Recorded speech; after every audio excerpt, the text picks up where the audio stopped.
Hello， 大家好，这里是加密阿尔法，欢迎来到每周一次的科普分享环节。今天我们要聊的是 GitHub， 别担心，即使你从来没有听过 GitHub， 看完这个视频你也会变成半个专家。准备好了吗？我们就开始吧。首先，什么是 GitHub 呢？简单来说 ，GitHub 它是一个用于存储和分享代码的平台，也是全球技术人员交流和协作的专业社区，拥有超过1亿以上的开发人员。但是它可不仅仅只是程序员的专属 ，GitHub 它同时也是全球最大的资源平台，拥有无数的项目和工具，不需要你懂代码也能够使用。比如权威经典的学术论文、系统系的编程教程、高质量的音视频和图片的素材、各行业的专业书籍、学习笔记、教学材料、医美的 3D 模型、网站模板代码、复杂的服务器配置文件等，你都可以轻易的在 GitHub 上找到，并且全部免费。如果你正在开发一个图像分类模型，至少需要成千上万张图片来训练你的模型，你甚至可以通过 GitHub 快速找到并下载符合需求的图像数据集，也节省了你大量的时间和精力。就像我们之前介绍过的 OBS， 也都源自于 GitHub， 在 GitHub 上下载的所有软件代码都是公开的，且都是非盈利的项目，你完全不用担心它会收费，包含病毒或者是其他恶意行为，让你在学习的道路上遥遥领先。我们都知道 GitHub 上有非常多厉害的开源项目和好用的软件，但很可惜很多人并不知道它是干嘛的，也不会用。所以本期这支视频呢，我们刚刚在视频开头已经讲过了什么是 GitHub， 接下来作为一个白嫖怪，我们所需要去了解一些功能。如果各位观众老爷感兴趣的话，还请在视频当中点个赞，谢谢你对加密阿尔法的支持。本视频的内容较为基础，不太适合有多年开发经验的程序员观看，本身可能会有一些误区，所以请大家理性的讨论和指正。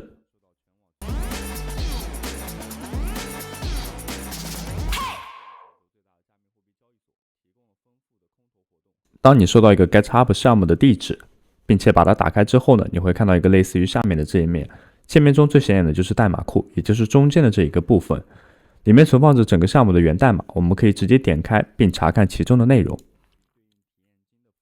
也可以通过点击右上角 Code 这一个按钮，也就是绿色的按钮，把所有的代码进行下载，这样的话就会保存在你的电脑当中。那代码库的每一个文件后边呢，都会有2条信息，第一条是 Commit Message， 也就是作者最后一次更新代码时的备注，注意啊，这是备注啊。那么另外一条信息的话是每一次更新之后的最后更新时间。如果一个项目中所有文件的更新都是多年以前了，那就代表它可能已经没有人再维护了。代码库的下边是项目的一些介绍。GitHub 它会自行访问项目当中的 README 的这个文件，并且把所有的内容展示在我们的下框当中。在这儿一般可以看到这个项目是干什么的，以及什么用、怎么用。当然，它具体的内容和简易的程度取决于作者，那也会有什么不写的。那像我们今天打开的这个的话，它就是什么都没有写，并没有描述。那我们举个例子啊，这边的话就会有一个项目的整体介绍，以及如何进行参与，通过下载怎样的方式，然后等等等，包括它有一些初始的一些源代码，我们都可以在相应的 README 的这个文件当中找到。如果你不是程序员，只是来 GitHub 上找软件使用的，可以多关注一下这部分的内容。另外，找软件时需要关注的板块是右边的 Releases 这一个板块。一般来说，作者会把提前打包好的源代码库，然后以及是当前的版本介绍放置在这里。那我们举个例子啊，比方说我们现在看到的这个项目，它在 Releases 的这个板块当中就会有一个下载的软件。那么我们点开，通过点击，然后这边的话可以看到，一般来说的话，它会根据不同的系统，比如说你是 Windows 或者是 Mac OS 以及是 Linux， 支持3种不同软件版本的下载。需要注意的是，并不是所有的项目都会有 Release 来提供，在 Release 上面会有一个 About 这一个板块，大家现在看到我鼠标指的这个方向。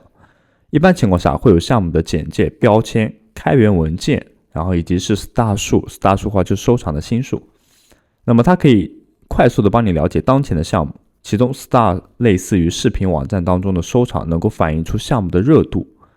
如果你对一个项目感兴趣，可以点击到 Star 按钮，给作者一个星星，或者是你对我们本期这支影片感兴趣的话，也可以给我一个关注和收藏。演示起来也非常简单，通过鼠标点击的话，就可以把这个项目收藏在自己的文件夹当中。那么在收藏的旁边还有个 Fork 的话，这个功能非常非常的好。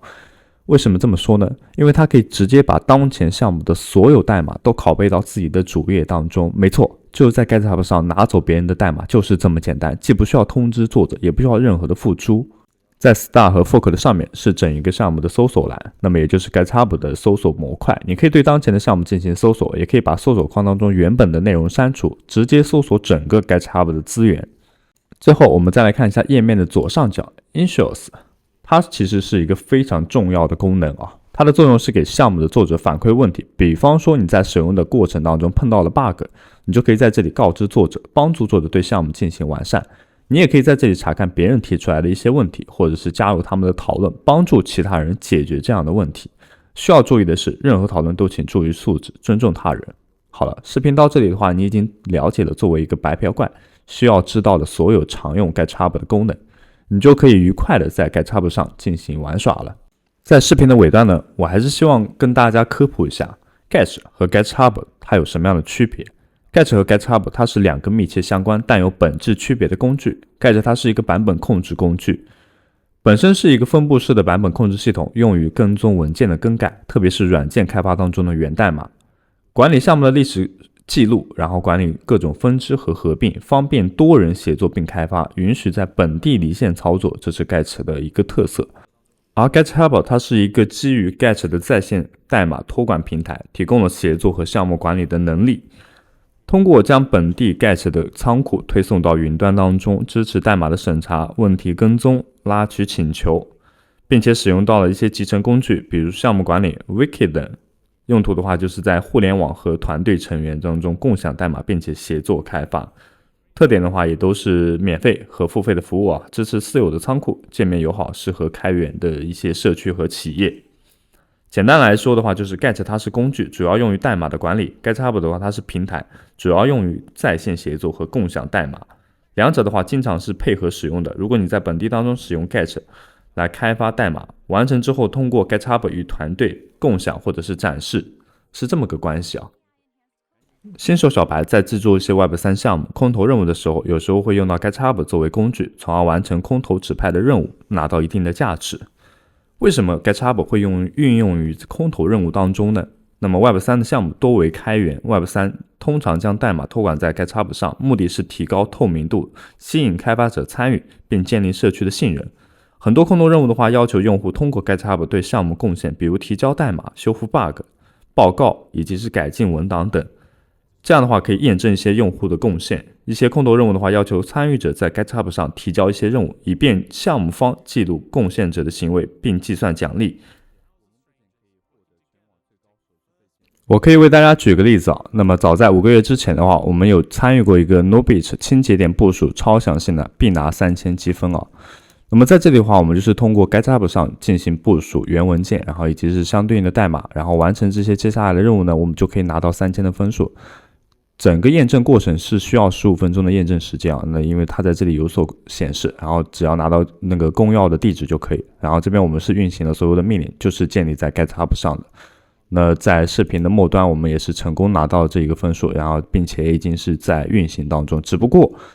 你如果使用到 GitHub 的话，是必须要保持它一直在线的状态，不然它就会中断。那么这就是我们具体的一个实例的演示啊，接下来肯定还会有更多需要挂机的软件，然后 GitHub 的话，它可能会大部分都能运行得了。我这边用到了可能2个字，因为有一些的话它是不能够使用到 GitHub 的，因为它的环境不一样。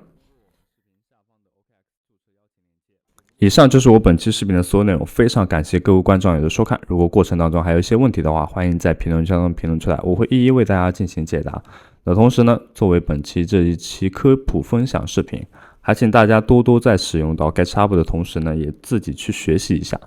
我所讲述的仅仅只是一些常用的功能，没有办法满足你日后对于 GitHub 的需要，所以更建议是您自己去学习一些网上或者是油管上都有很多的视频。